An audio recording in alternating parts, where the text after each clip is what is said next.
సర్వేల మీద ఆ రోజు కేసీఆర్ గారు చేసిన సమగ్ర సర్వే మీద ఏం మాట్లాడిండు, ఇప్పుడు ఆయన ఏం సర్వే చేస్తుండు ఒకసారి అది కూడా చూద్దాం. ఆ రోజేమో పచ్చ పార్టీలు ఉండయిన పచ్చ పార్టీలో ఉన్నప్పుడు మేము సమగ్ర సర్వే చేపడితే ఏ రకంగా మాట్లాడిండో చూసిండ్రు.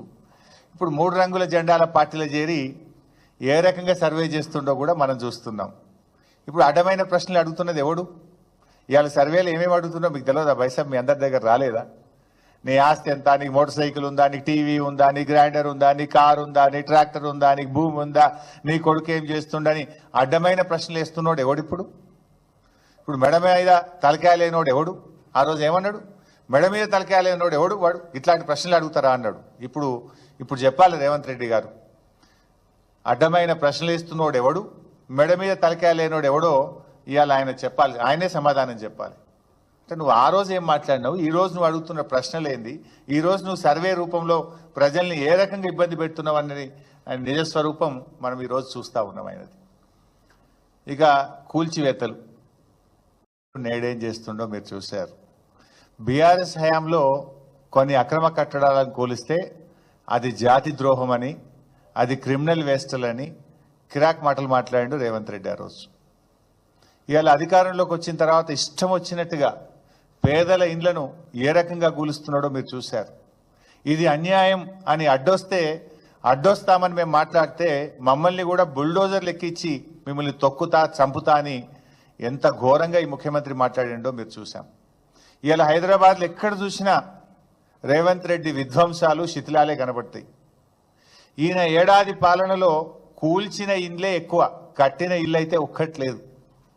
ఏడాది రేవంత్ రెడ్డి పాలనలో కట్టిన ఇల్లు ఒక్కటి లేదు, ఎక్కడ పోయినా కూల్చిన శిథిలాలు మాత్రం కనబడతాయి. పాప మా పసిపాప నా పుస్తకాలు తెచ్చుకుంటా, మా నాన్న కొనిచ్చిన వాటర్ బాటిల్ తెచ్చుకుంటా అంటే కూడా సమయం ఇవ్వకుండా కూల్చినావు కదా. Is it not criminal waste mister Revanth Reddy? ఇది క్రిమినల్ వేస్ట్ కాదా? ఆ పిల్ల విద్యా సంవత్సరం, అమ్మాయి విద్యా సంవత్సరాన్ని కూడా ఆగం చేసినావు. మానవత్వం లేకుండా వాటర్ బాటిల్ని కూడా తెచ్చుకోకుండా కూల్చినవే. మరి ఆ రోజు నువ్వేం మాట్లాడినావు, ఇవాళ నువ్వు చేస్తున్నది ఏందో ఒక్కసారి ఆత్మవిమర్శ చేసుకో.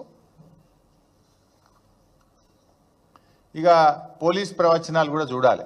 ఈయన పోలీసుల గురించి ఈయన మాట్లాడిన చూస్తే ఎన్ని ఉన్నాయో, ఇంకా చాలా ఉన్నాయని. ప్రతిపక్షంలో ఉన్నప్పుడేమో పోలీసుల గురించి కన్నీరు పెట్టి, అధికారంలోకి రాగానే పోలీసులతోని పోలీసుల కుటుంబ సభ్యులతో కన్నీరు పెట్టించాడు. ఆనాడేమో మొసలి కన్నీరు, ఇప్పుడేమో ఆ కుటుంబాలతోని ఆ పోలీసులతో కన్నీరు పెట్టించాడు. ఆనాడేమో డ్రాయర్ కోసుకపోయిన బాధలు నాకు తెలుసు అన్నాడు. ఇప్పుడేమో రేవంత్ రెడ్డి గారు గుండెలు కోసుకపోయేంత బాధలు వాళ్ళతో బాధ పెట్టిస్తున్నాడు వాళ్ళకు. అప్పుడు తనది కూడా పోలీస్ కుటుంబమే అన్నాడు. ఇప్పుడేమో పోలీస్ కుటుంబాలను రాచి రంపాన పెడుతున్నాడు. ఏమడిగినరా పోలీసులు? వి వాంట్ జస్టిస్ అన్నారు, వి వాంట్ ఏక్ పోలీసింగ్ అన్నారు. అది వాళ్ళ డిమాండ్ కాదు. ప్రతిపక్షంలో ఉన్నప్పుడు నువ్వు ఇచ్చిన మాట, నీ మాట నిలబెట్టుకో రేవంత్ రెడ్డి. నువ్వు ఆ రోజు ఏ మాట ఇచ్చినవో అది నిలబెట్టుకో అని అడిగిన పాపానికి డిస్మిస్లు, సస్పెన్షన్లు, ఛార్జ్ మెమోలు ఇచ్చినావు. 39 మంది ఉద్యోగాలు కూడా వీకినావు. పోలీసుల చేత పోలీసుల కుటుంబ సభ్యుల్ని అరెస్ట్ చేయించిన ఘనత ఇది రేవంత్ రెడ్డిది. ఇది కాదా డబుల్ స్టాండర్డ్? నిజంగా నువ్వు పోలీస్ కుటుంబం నుంచి వచ్చిన వాడివైతే, చీమునెత్తురుంటే, మాట మీద ఉండేవాడివైతే ఏక్ పోలీసింగ్ చేయాలన్నా వద్దా?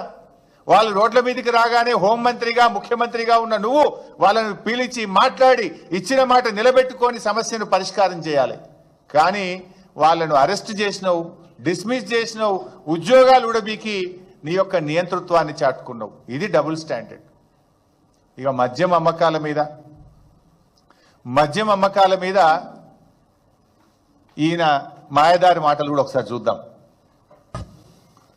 అప్పుడేమో మద్యం వద్దని పద్యం, ఇప్పుడేమో మద్యమే మాధ్యం.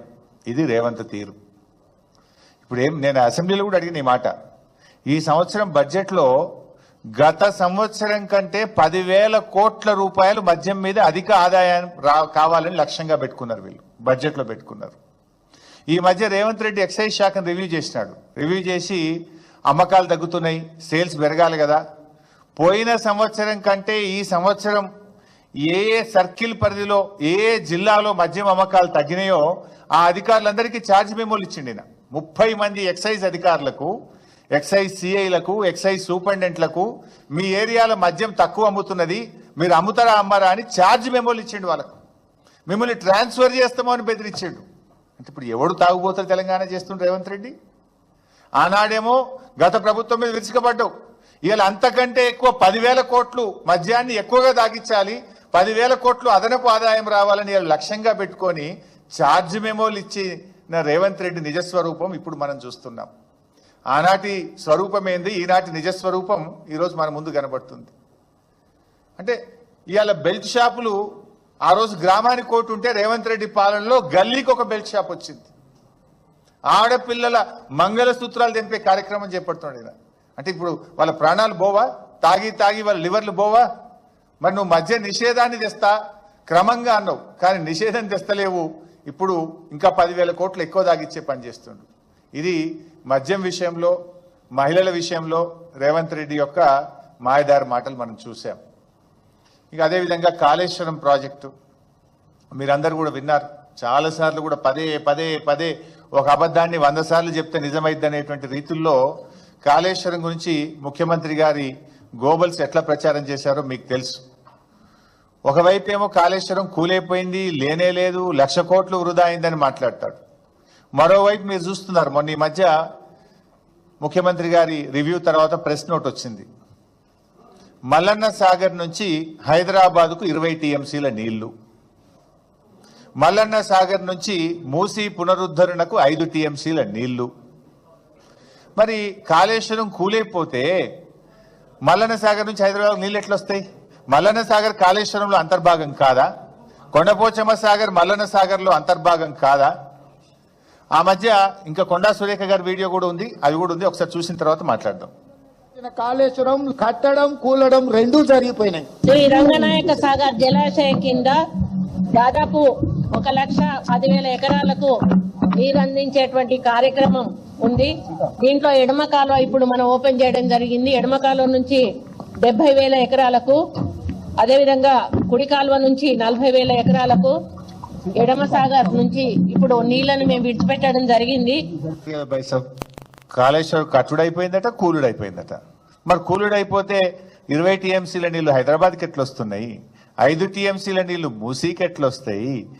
మన మంత్రి గారేమో 1,10,000 ఎకరాలకు నీళ్లు ఎట్లా విడుదల చేసే మరి